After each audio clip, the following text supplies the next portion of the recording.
ঘূর্ণিঝড়ের প্রভাবে গত একদিনে ২২৪ মিলিমিটার বৃষ্টিতে ভেসেছে রাজধানী। টানা বর্ষণে বিভিন্ন সড়ক তলিয়ে যায়, কিছু এলাকা মঙ্গলবারও জলাবদ্ধ হয়ে থাকে। এতে দুর্ভোগে পড়েন নগরবাসী, বিশেষ করে নিচু এলাকা ও যেসব এলাকায় ড্রেন ও সড়ক সংস্কারের জন্য কেটে রাখা হয়েছিল সেসব এলাকার মানুষের দুর্ভোগ বেশি। জলাবদ্ধতায় বিদ্যুৎ স্পষ্ট হয়ে রাজধানীতে ৩ জনের মৃত্যু হয়েছে। ফাহিম মোনায়েমের প্রতিবেদন। ঘূর্ণিঝড় রিমাল স্থল নিম্নচাপে পরিণত হয়ে সোমবার সারাদিন এবং রাত জুড়ে বৃষ্টি ঝরায় ঢাকাসহ সারা দেশে। রাজধানীতে সোমবার দিন-রাত মিলে ২২৪ মিলিমিটার বৃষ্টি হয়। এতে ঢাকার ২ সিটি কর্পোরেশনের বিভিন্ন এলাকা জলাবদ্ধ হয়ে পড়ে। কিছুই এত উন্নত হচ্ছে, জলাবদ্ধতা নিয়ে আসলে কারো কোনো মাথা ব্যথা নাই। দেখার তো কেউ যদি থাকতো তাহলে তো এই অবস্থা, এই ভোগান্তি জনগণের হইতো না। এদিকে ঝড় বৃষ্টির কারণে রাজধানীর বিভিন্ন এলাকায় বিদ্যুৎ সরবরাহের বিঘ্ন ঘটে।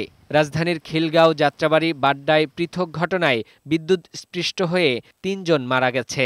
খাম্বার থেকে তার ছিঁড়া পানিতে পড়ছে, তো উনি পানিতেই শর্ট খায়া উনি মারা গেছে। চিপাগলি তো পানি হয়েছে আটু সমান, তো ওই থেকে যাওয়ার সময় বলছে কারেন্টের লাইন যে ছিঁড়া পড়ছে ওইটা মনে করেন নয়া জানতো না। মিরপুরের কাজীপাড়া, শেওড়াপাড়া, মালিবাগ, মৌচাক ও খিলগাঁও সহ বিভিন্ন এলাকার রাস্তাঘাট তলিয়ে যায়। রাজধানীর বিভিন্ন জায়গায় গাছের ডালপালা ভেঙে পড়ে। ভোগান্তি বাড়ে যানবাহন ও মানুষের চলাচলে।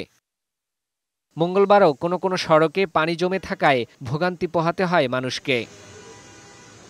আবহাওয়াবিদরা বলছেন, স্থল নিম্নচাপের প্রভাব এখন আর বাংলাদেশের ওপর নেই। ঢাকাসহ উপকূলীয় অঞ্চলে আপাতত ২-৩ দিন ভারী বৃষ্টিপাতের সম্ভাবনাও নেই। সারা দেশেই বৃষ্টিপাতের রেকর্ড করা হয়েছে, কোথাও অতি ভারী বৃষ্টিপাতের রেকর্ড করা হয়েছে। আপাতত ৩-৪ দিন মোটামুটি বৃষ্টি ওইভাবে বাংলাদেশে বৃষ্টিপাতের প্রবণতা খুবই কম। বাংলাদেশের যে উত্তর পূর্বের যে অঞ্চলগুলো আছে ওই অঞ্চলগুলোতে বিক্ষিপ্তভাবে, বিচ্ছিন্নভাবে ওই হালকা থেকে মাঝারি বৃষ্টি দু এক জায়গায় হবে। তবে সাগর উত্তাল থাকায় সমুদ্র বন্দরে ৩ নম্বর স্থানীয় সতর্ক সংকেত অব্যাহত রেখেছে আবহাওয়া অধিদপ্তর। ফাহিম মোনায়েম, বৈশাখী সংবাদ, ঢাকা।